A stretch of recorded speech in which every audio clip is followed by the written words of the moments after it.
भाव आप सभी के बीच आना मेरे लिए परिवार में आने जैसा होता है।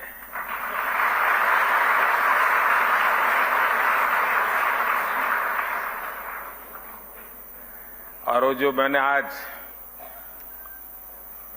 आपकी वीडियो देखा, फिल्म देखी, तो मेरी एक शिकायत है और मैं चाहूंगा कि इसमें सुधार कीजिए। आपने बार बार उसमें माननीय मुख्यमंत्री और माननीय प्रधानमंत्री कहा है। मैं आपके परिवार का सदस्य हूं, न मैं यहां प्रधानमंत्री हूं न मुख्यमंत्री हूं।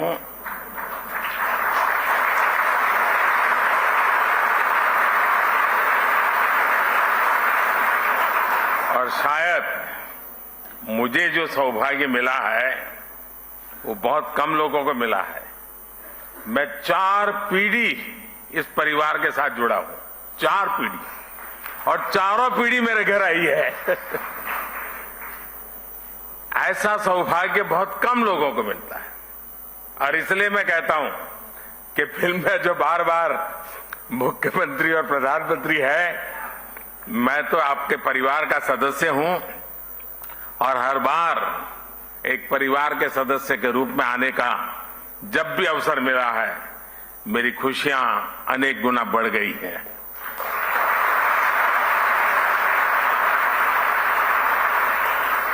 कोई समुदाय, कोई समाज या संगठन, उसकी पहचान इस बात से होती है कि वो समय के अनुसार अपनी प्रासंगिकता को कितना कायम रखता है। समय के साथ परिवर्तन और विकास की इस कसौटी पर दाऊदी बोहरा समुदाय ने हमेशा खुद को खरा साबित किया है।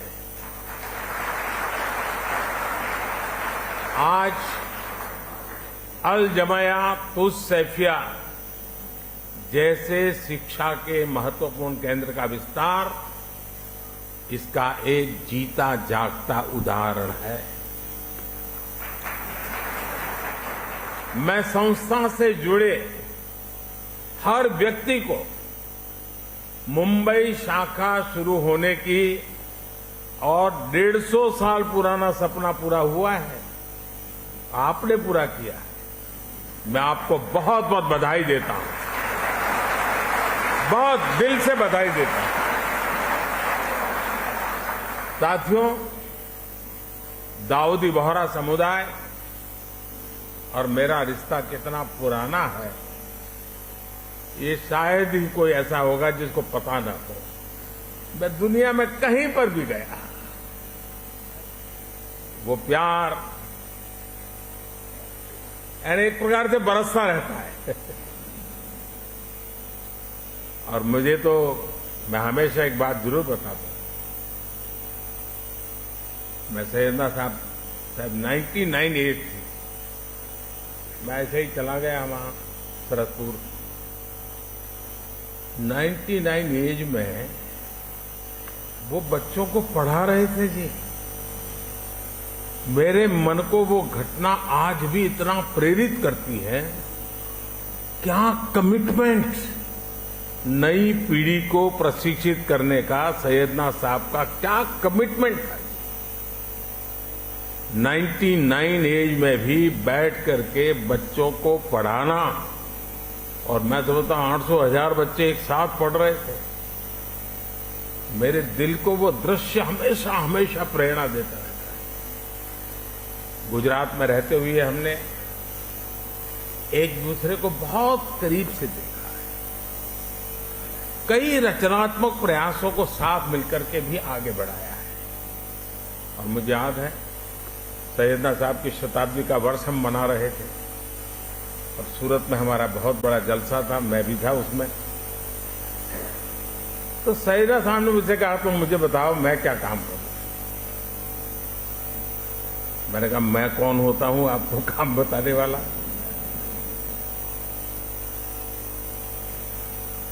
लेकिन उनका बड़ा आग्रह था। तो मैंने कहा देखिए गुजरात को तो हमेशा पानी का संकट रहता है, आप उसमें कुछ जरूर, और मैं आज भी कहता हूं उस एक बात को, आज इतने साल हो गए, पानी के रक्षा के काम में आज भी बोहरा समाज के लोग जी जान से लगे हुए, जी जान से लगे हुए। ये मेरा सौभाग्य है। और इसलिए मैं कहता हूं कुपोषण के खिलाफ लड़ाई से लेकर जल संरक्षण के अभियान तक समाज और सरकार कैसे एक दूसरे की ताकत बन सकते हैं, हमने साथ मिलकर के वो किया है और मैं इसका गौरव अनुभव करता हूं। और विशेषकर हिज होलीनेस सैयदना मोहम्मद बुरहानुद्दीन साहब, उनके साथ जब भी मुझे चर्चाएं करने का अवसर मिला, उनकी सक्रियता, उनका सहयोग मेरे लिए भी एक प्रकार से मार्गदर्शक रहा है। मुझे एक बहुत बड़ी ऊर्जा मिलती थी। और जब मैं गुजरात से दिल्ली गया,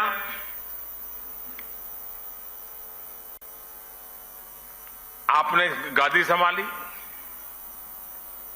वो प्यार आज भी बना हुआ है, वो सिलसिला चलता रहा। इंदौर के कार्यक्रम में his holiness doctor Syedna Mufaddal Saifuddin साहब और आप सब ने अपना जो स्नेह मुझे दिया था, वो मेरे लिए बहुत अनमोल है। साथियों, मैं देश ही नहीं, जैसा मैंने कहा विदेश में भी कहीं जाता हूं तो मेरे बोहरा भाई बहन रात में अगर 2 बजे भी लैंड किया है तो 2-5 परिवार तो आए ही है एयरपोर्ट पे। मैं उनको कभी कहता हूं इतनी ठंड में आप क्यों कष्ट उठाते? नहीं, बोले आप आए हैं तो बस हम आ गए। वो दुनिया के किसी भी कोने में क्यों ना हो, किसी भी देश में क्यों ना हो, उनके दिलों में भारत की चिंता और भारत के लिए प्रेम हमेशा दिखाई देता था।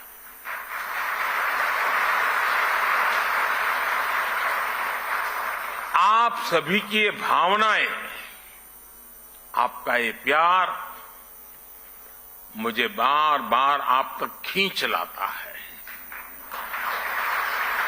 साथियों, कुछ प्रयास और कुछ सफलताएं ऐसी होती हैं जिनके पीछे कई दशकों के सपने लगे होते हैं। मुझे बात पता है कि मुंबई शाखा के रूप में अल जमिया तुस सैफिया का जो विचार हो रहा है, इसका सपना दशकों पहले ही जो होलीनेस सैयदना अब्दुल कादिर नईमुद्दीन साहब ने देखा था। उस समय देश गुलामी के दौर में था। शिक्षा के क्षेत्र में इतना बड़ा सपना अपने आप में एक बहुत बड़ी बात थी।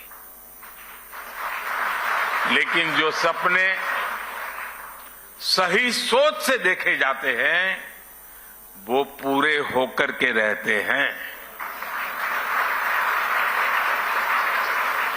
आज देश जब अपनी आजादी के अमृतकाल की यात्रा शुरू कर रहा है, तो शिक्षा के क्षेत्र में बोहरा समाज के इस योगदान की अहमियत और भी बढ़ जाती है।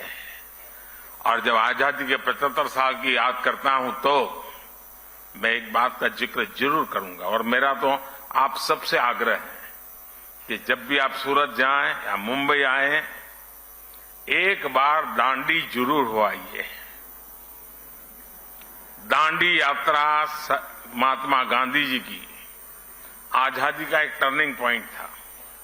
लेकिन मेरे लिए सबसे बड़ी बात वो है कि दांडी यात्रा में, दांडी में नमक सत्याग्रह के पहले गांधी जी आपके घर में रुके थे दांडी में।